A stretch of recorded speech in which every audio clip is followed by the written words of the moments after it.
नमस्कार, आप देख रहे हैं इंडिया डिसाइड्स। मैं हूं शेखर त्रिवेदी। बीजेपी जब विपक्ष में रहती है तो कश्मीर और आतंकवाद के मुद्दे पर सरकार पर जमकर हमले करती है, और जब खुद सरकार में आती है या उसके समर्थन से केंद्र में सरकार चलती है तो वो इन्हीं मुद्दों पर नरम रुख अपना लेती है। वैदिक हाफिज मुलाकात इसका ताजा उदाहरण है। आज चर्चा भारतीय जनता पार्टी के इस दोहरे रवैये पर।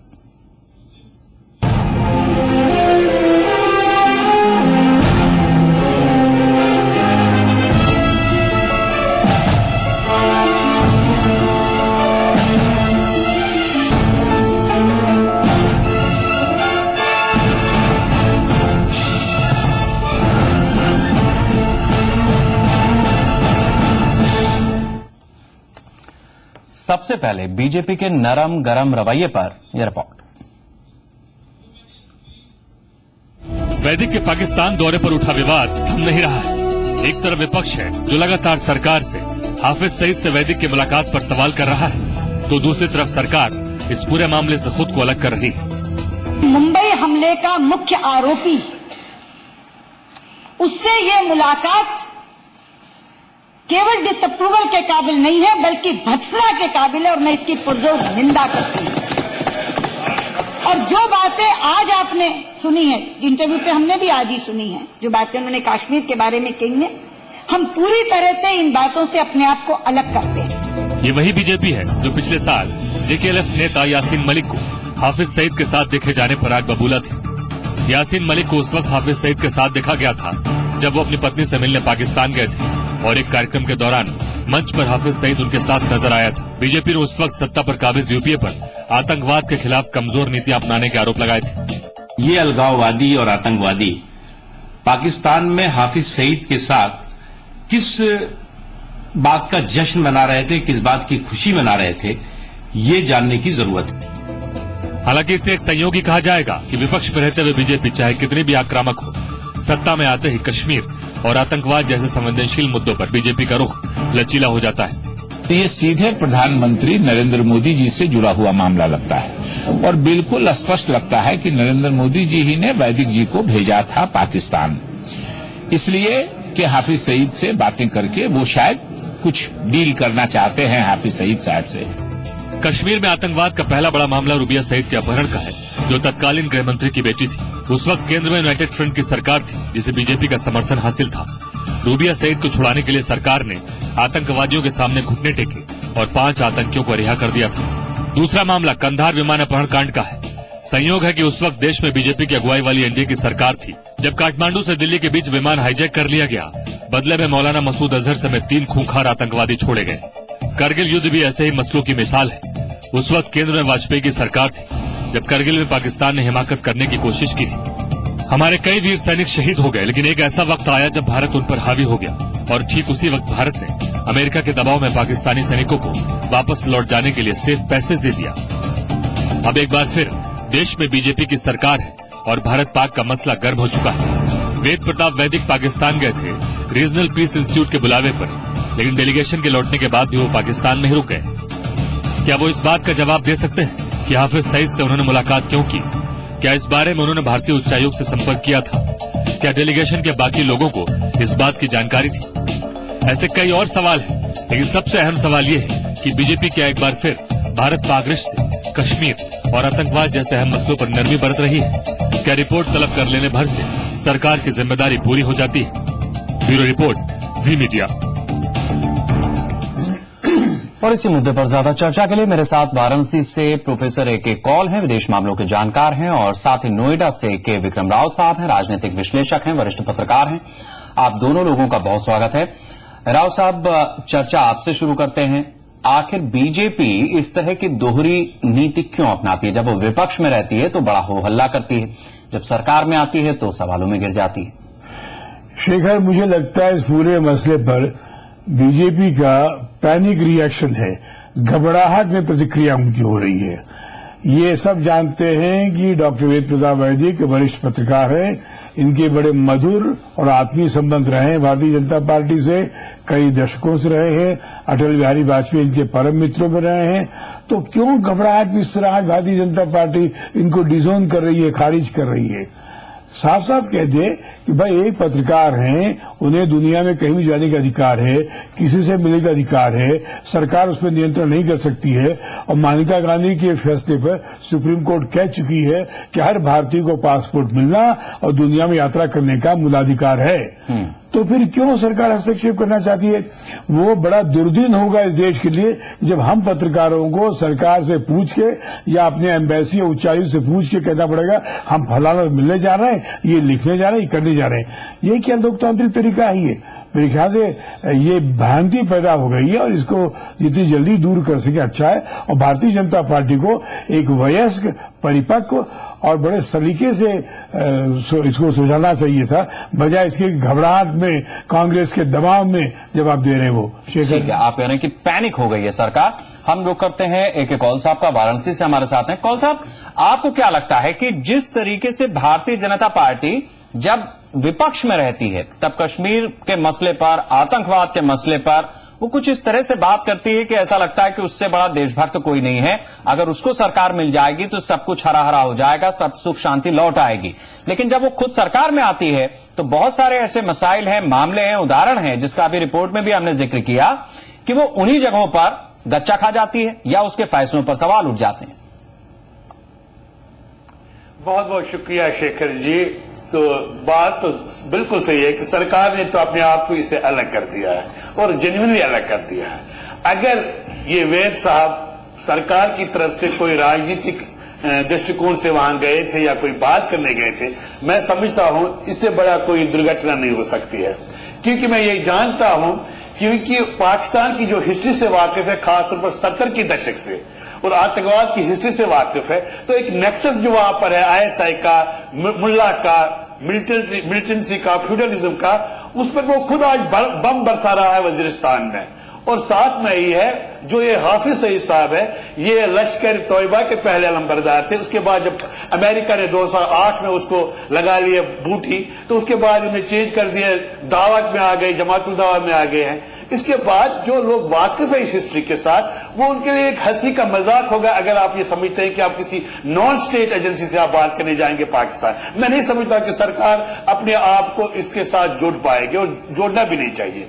अगर ये वन टू वन मसला है, जैसे राज साहब ने कहा है, जर्नलिस्ट कहीं भी जा सकता है, बात कर सकता है, तो अच्छी बात है। उन्हें बात की शायद एक्सप्लोर कर रहा होगा उसकी हिस्ट्री की, ये बड़ा आतंकवादी है, इसकी हिस्ट्री क्या है, इसकी बायोग्राफी क्या है, और बाद में उसको छपाने के बाद में जिक्र करना चाहे तो मैं वहां गया है। अगर उस पर कोई जजमेंटल हो सकता है, जजमेंट दे सकता है, मैं समझता हूं कि इससे बढ़कर बचपनाना कोई बात नहीं होगी है। और क्योंकि हम लोग जानते हैं कि ये जो स्ट्रक्चर्स होती है, संरचनाएं होती है, वो आपको तब दिफाई पाकिस्तान से बात करनी पड़ेगी, जनरल हसन से बात करनी पड़ेगी, सलाहुद्दीन साहब से बात करनी पड़ेगी, तो किस किस से आप बात करेंगे? ये उन पाकिस्तान पर छोड़िए कि अपने राज्य के लोगों के, अपने नॉन स्टेट एजेंट से बात करें। हमें स्टेट से बात करनी चाहिए और ट्रांसपेरेंसी से बात करनी चाहिए। मैं नहीं समझता हूं कि सरकार का उसमें कोई रोल होगा। अगर रोल होगा तो अपने आप को उससे अलग करना चाहिए। नहीं, लेकिन सवाल यह है कि ये ठीक है कि वैदिक साहब किससे मिले, किससे नहीं मिले, ये एक मसला है।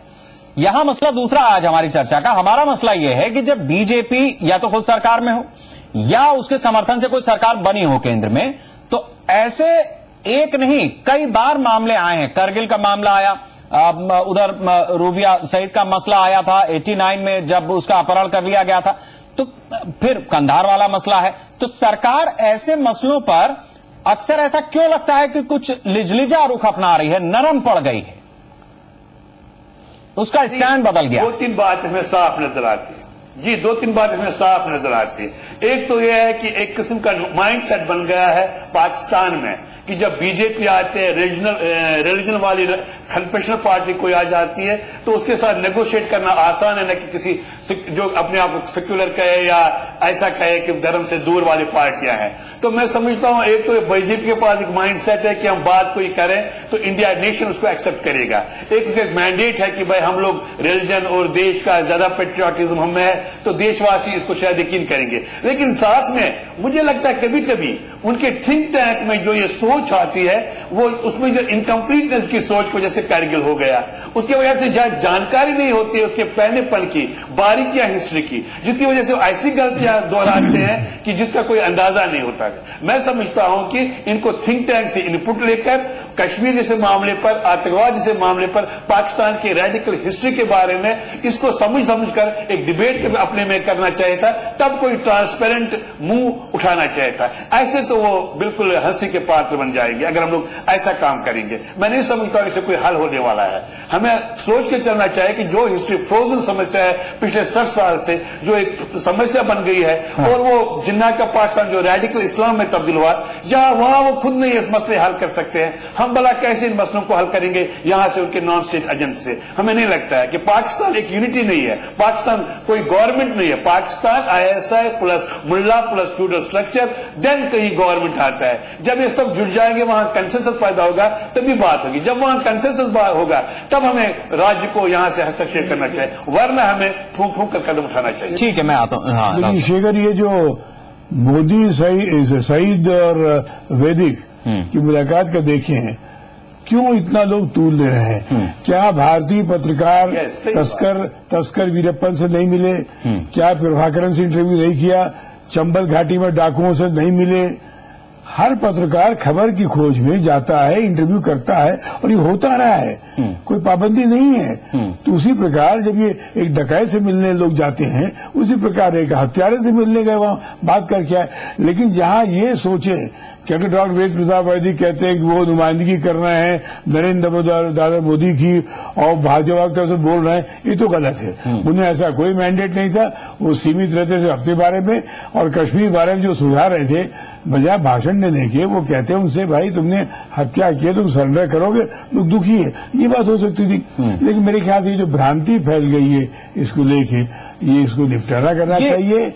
ये राव साहब जो आपने बात की, हम इसको आगे बढ़ाएंगे, क्योंकि ये मुलाकात जो है ना, ये सुर्खियों में बनी हुई है। उस मुलाकात का जो मजमून है वो कहीं किनारे छूट गया है। इसके अलावा जिस तरीके से भारतीय जनता पार्टी, राव साहब ने पहले ही चर्चा में कहा कि वो पैनिक हो जाती है ऐसी सिचुएशन में, तो क्या उसका ये कम तजुर्बा है? क्योंकि विपक्ष की राजनीति जिस तरीके से वो करती आई, उसमें उसको महारत हासिल है, लेकिन जब वो सरकार में आती है तो कई बार ऐसे मसले होते हैं जिस पर शायद सरकार को कुछ सोच समझ कर और बिना किसी पैनिक के कोई फैसला लेना होता है। क्या उस चीज की कमी है?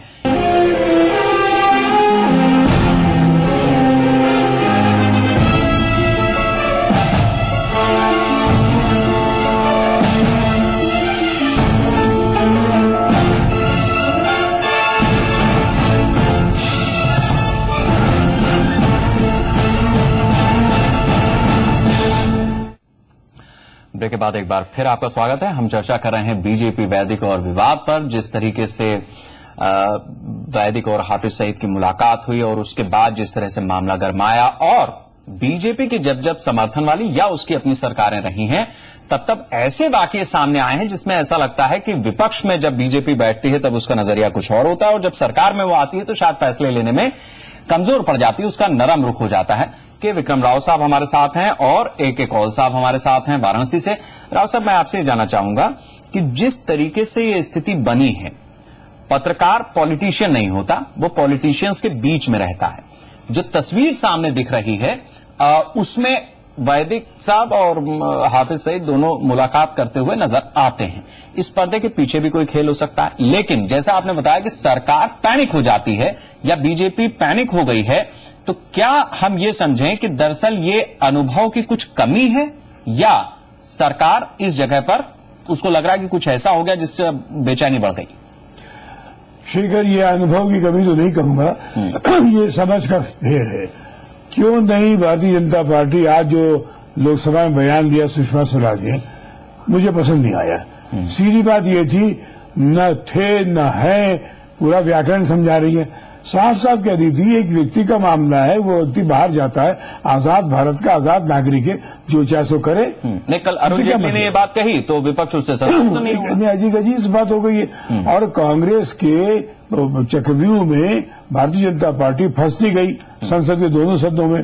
थोड़ा अगर बुद्धिमानी होती, थोड़ा अगर वयस्कता होती, परिपक्वता होती तो ये कह देते, साहब जवाब देते कि हमसे क्या मतलब, कोई नागरिक कर रहा है, 1.25 अरब का देश है, कोई नागरिक कुछ भी करे।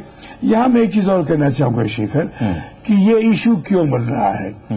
अक्टूबर 2011 में पाकिस्तान कश्मीर अमेरिका काउंसिल में गुलाम नबी फई साहब थे, बाद में अभी आजकल जेल में हैं अमेरिका में। सब जानते थे कि वो पाकिस्तानी एजेंट हैं, पाकिस्तान सरकार से पैसा मांग के वो कश्मीर के बारे में माहौल बना रहे हैं, और भारत के बुद्धिकर्मियों को वो अमेरिका बुलाते रहे। और इसमें गए, इसमें कुलदीप नायर गए, राधा कुमार गई, ली पटगांवकर गए, रीता मनचंदा गई, और ये कुछ लोग तो बाद में उस कमेटी में थे जो कश्मीर की समस्या समाधान करने गए थे, राधा कुमार, ली पटगांवकर। बढ़ते बढ़ते बचा था। तब इस देश में बीजेपी ने क्यों प्रतिक्रिया क्यों नहीं की, कहते हुए कि साहब ये लोग क्या कर रहे हैं, जाने माने पाकिस्तानी एजेंट की कृपा से 5 स्टार होटल में रह रहे हैं, टिकट सब फ्री हो रहा है, क्यों नहीं विरोध किया। वो तो क्राइम अगेंस्ट द कंट्री था, देश के खिलाफ द्रोह था, भारतीय जनता पार्टी मसला उठा सकती थी, नहीं, वो चीजें यूं ही जाने दी।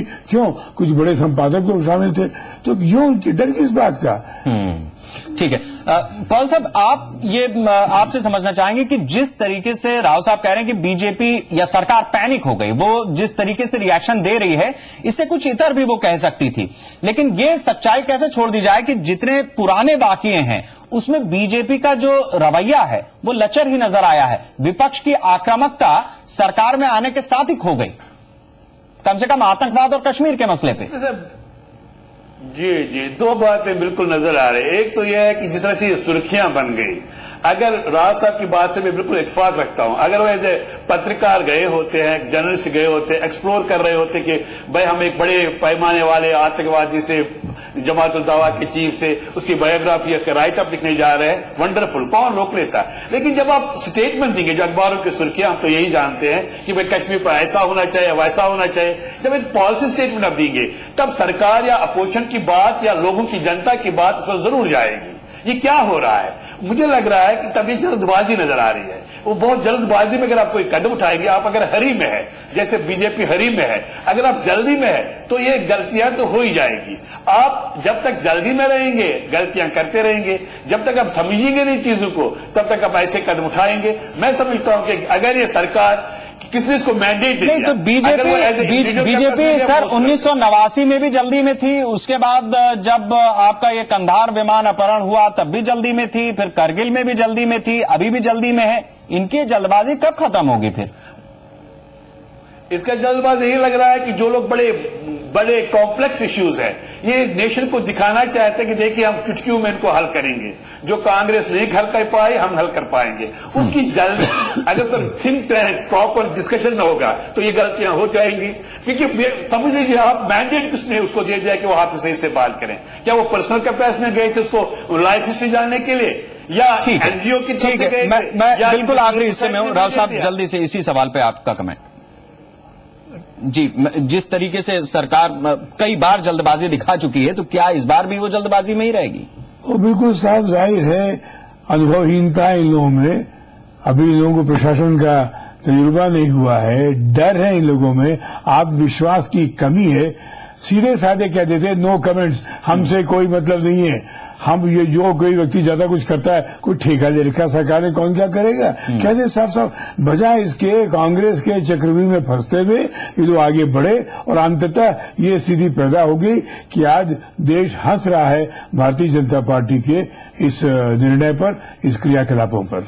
बहुत शुक्रिया राव साहब आपका भी, और AK कौल साहब आपका भी बहुत बहुत शुक्रिया हमें वक्त देने के लिए, इस चर्चा में शामिल होने के लिए।